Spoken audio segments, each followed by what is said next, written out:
Assalamualaikum warahmatullahi wabarakatuh.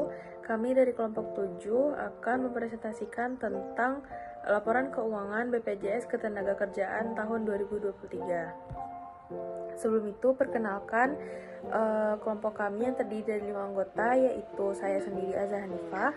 Perkenalkan, nama saya Pelangi Putri Diana, saya dari kelas AK 4805.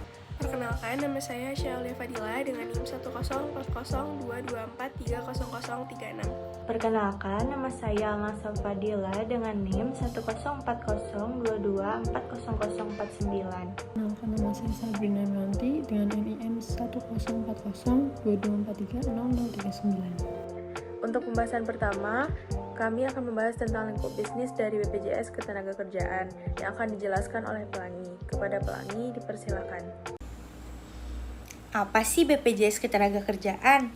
BPJS Ketenagakerjaan adalah badan hukum publik di Indonesia yang bertugas menyelenggarakan program jaminan sosial bagi tenaga kerja. Didirikan berdasarkan Undang-Undang Nomor 24 Tahun 2011, lembaga ini bertujuan memberikan perlindungan sosial kepada seluruh pekerja dan keluarganya. Adapun lingkup bisnis BPJS Ketenagakerjaan yang pertama ada jaminan kecelakaan kerja atau JKK. JKK ini menyediakan perlindungan bagi pekerja yang mengalami kecelakaan saat menjalankan tugas. Dan yang kedua itu ada jaminan kematian atau JKM. JKM ini memberikan santunan kepada ahli waris peserta yang meninggal dunia saat menjalani tugas mereka ataupun penyebab lainnya.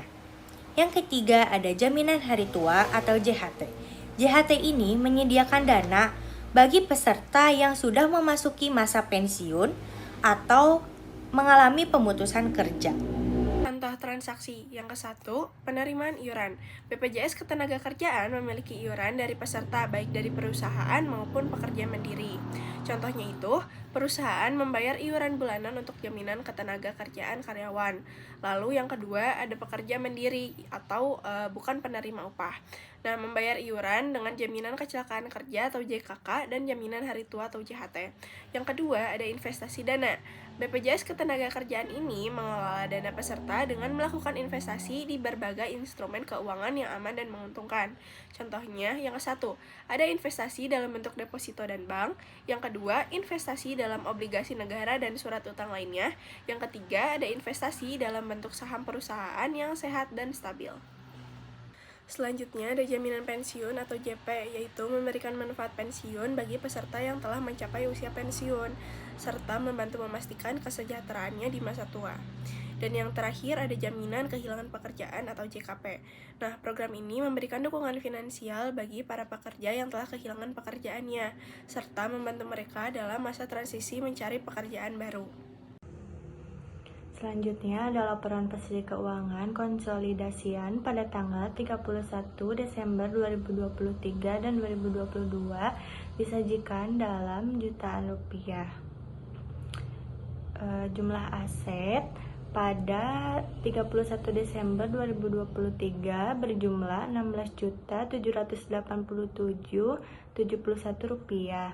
Kemudian pada tanggal 31 Desember 2022 berjumlah Rp16.560.220. Kemudian pada tanggal 1 Januari 2022 berjumlah Rp16.200.153. Kemudian jumlah liabilitas dan ekuitas pada 31 Desember 2023 berjumlah Rp16.787.71. Kemudian pada tanggal 31 Desember 2022 Rp16.560.220. Kemudian pada tanggal 1 Januari 2022 berjumlah Rp16.200.153. Selanjutnya, ada pembayaran klaim manfaat. BPJS Ketenagakerjaan membayarkan manfaat kepada peserta yang memenuhi syarat. Yang ke-1, ada pembayaran jaminan kerja JKK untuk biaya perawatan tenaga kerja yang mengalami kecelakaan kerja. Yang kedua ada pembayaran jaminan kehilangan pekerjaan yang disebut JKP bagi pekerja yang mengalami PHK. Selanjutnya ada pembayaran biaya operasional. BPJS Ketenagakerjaan juga melakukan transaksi untuk membiayai operasional program. Contohnya, yang ke-1, pembayaran gaji pegawai dan operasional kantor BPJS Ketenagakerjaan. Yang kedua, pengadaan sistem teknologi informasi untuk pelayanan peserta. Slide nomor 7, BPJS Ketenagakerjaan dan Entitas Anak. Laporan perubahan ekuitas konsolidasian untuk tahun-tahun yang berakhir pada tanggal 31 Desember 2023 dan 2022 dalam jutaan rupiah. Keterangan saldo pada tanggal 31 Desember 2021 itu sebanyak modal disetor 9 triliun 459 miliar 295 juta. Lalu ada tambahan modal disetor sebanyak 1 triliun 408 miliar 127 juta. Saldo surplusnya 2 triliun 140 juta 2 triliun 140 miliar 705 juta. Lalu ada juga komponen ekuitas lainnya sebanyak 344 miliar 514 juta. Jumlah ekuitas sebanyak 12 triliun 663 miliar 613 juta. Kepentingan non pengendali sebanyak 4 dan jumlahnya adalah 12 triliun 663 miliar 617 juta. Untuk saldo pada tanggal 1 Januari 2022 itu ada modal disetor sebesar 9.459.290. Untuk saldo pada tanggal 1 Januari 2022 modal disetor sebesar 9 triliun 459 miliar 295 juta. Tambahan modal disetor sebesar 1 triliun 408 miliar 127 juta. Saldo surplus 2 triliun 166 miliar 467 juta. Dan komponen ekuitas lainnya sebesar 810 miliar 877 juta. Jumlah ekuitas sebesar 12 triliun 223 miliar 12 juta. Komponen pengendali 4, non pengendali 4. Lalu ada jumlahnya sebesar 12 triliun 223 miliar 16 juta. Saldo pada tanggal 31 Desember 2022 itu modalnya disetor sebesar 9 triliun 459 295 masih sama seperti saldo pada tanggal 1 Januari 2022. Lalu pada tambahan modal disetor juga masih sama sebesar 1 triliun 408 juta 1 triliun 408 miliar 127 juta. Dan ada perbedaan di saldo surplus karena adanya tambahan pada perubahan kebijakan akuntansi PSAK 2024 sebesar 82 juta dan juga surplus tahun berjalan sebesar 6 miliar 550 juta. Penghasilan komprehensif lain ke surplus operasional sebesar 72 miliar 553 juta yang menghasilkan saldo surplusnya sebesar 2 triliun 245 miliar 652 juta yang ada perubahan di dalamnya. Lalu ada perubahan juga di komponen ekuitas lainnya dengan tambahan dari pengukuran kembali liabilitas imbalan kerja sebanyak 96 miliar 852 juta. Pengurangan di penyesuaian pajak tanggungan sebesar 31 miliar 109 juta. Penambahan pada nilai wajar melalui penghasilan komprehensif lain sebesar 167 miliar 230 juta dan juga penghasilan komprehensif lain ke surplus operasional sebesar 40 pengurangan sebesar 40 miliar 873 juta. Lalu ada perubahan juga di jumlah ekuitas menjadi 12 triliun 494 miliar 297 juta dan jumlah.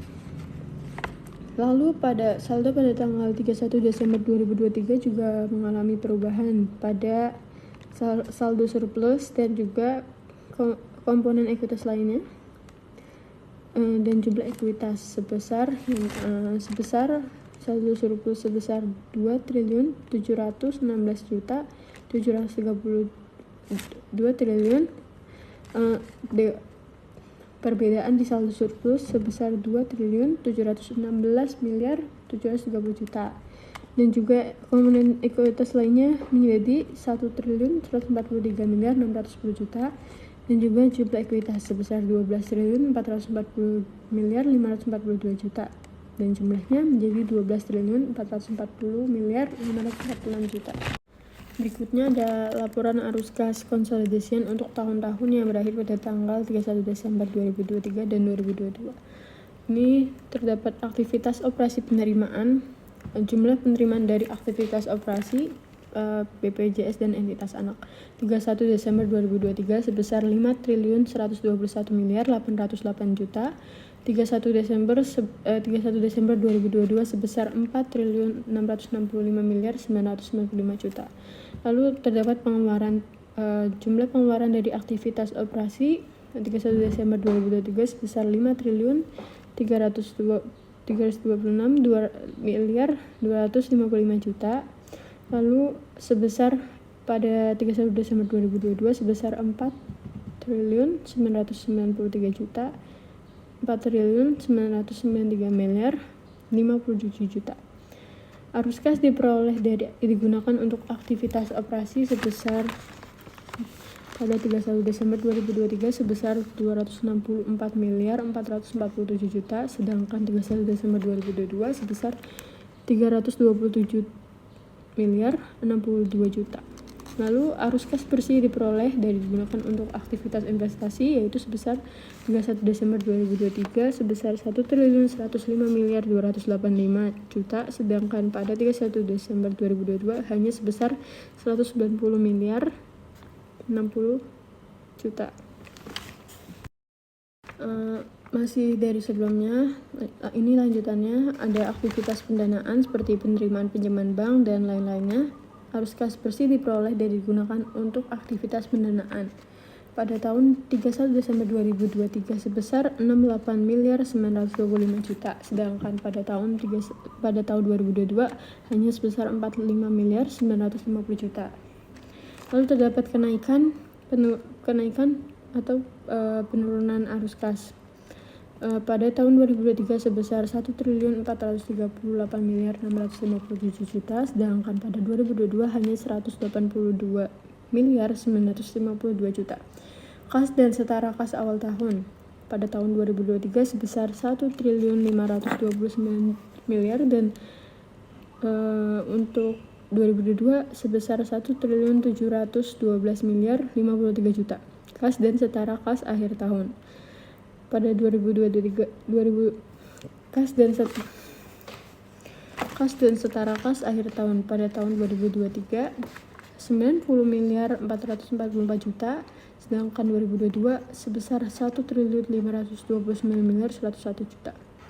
Cadangan keuangan kredit ekspektasian sebesar 281 juta pada tahun 2022. Kas dan setara kas pada akhir tahun setelah cadangan kerugian ekspektasian sebesar 2023 sebesar 90 miliar 444 juta, sedangkan pada 2022 sebesar 1.528 miliar 820 juta.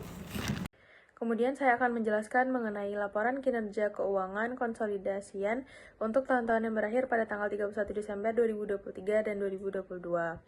Untuk jumlah pendapatan operasional pada tahun 2023 yaitu didapat sebesar Rp4.781.944.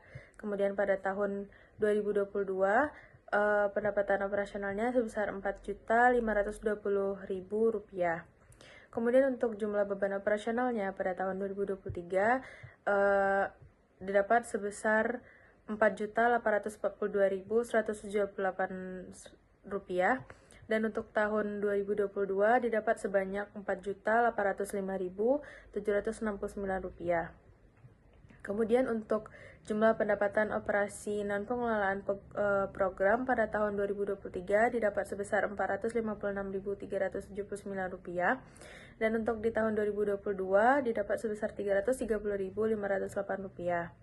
Untuk jumlah pendapatan non-operasionalnya yaitu sebesar Rp140.881 pada tahun 2023 dan pada tahun 2022 sebesar Rp50.178.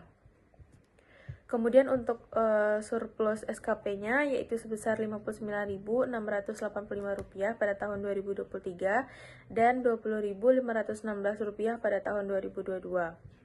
Kemudian surplus tahun berjalannya pada tahun 2023 didapati sebesar Rp467.839 dan pada tahun 2022 sebesar Rp6.550.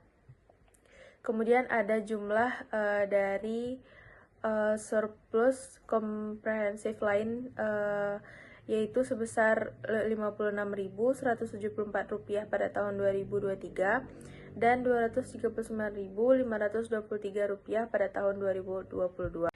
Kemudian saya akan membahas tentang kesimpulan dari pembahasan kami kali ini, yaitu BPJS Ketenagakerjaan menunjukkan kinerja keuangan yang baik sepanjang tahun 2023 dengan peningkatan jumlah dana yang dikelola, penerimaan iuran dan pembayaran klaim manfaat kepada peserta. Meskipun terdapat sedikit penurunan dalam hasil usaha bersih, laporan keuangan tetap mendapatkan predikat wajar tanpa modifikasian, yang menandakan transparansi dan akuntabilitas dalam pengelolaan keuangan. Selain itu, meningkatnya jumlah peserta aktif menunjukkan bahwa BPJS Ketenagakerjaan terus memainkan peran penting dalam memberikan perlindungan sosial bagi tenaga kerja di Indonesia. Sekian presentasi kami mengenai laporan keuangan BPJS Ketenagakerjaan pada tahun 2023. Mohon maaf bila ada kesalahan. Kami tutup dengan Assalamualaikum warahmatullahi wabarakatuh.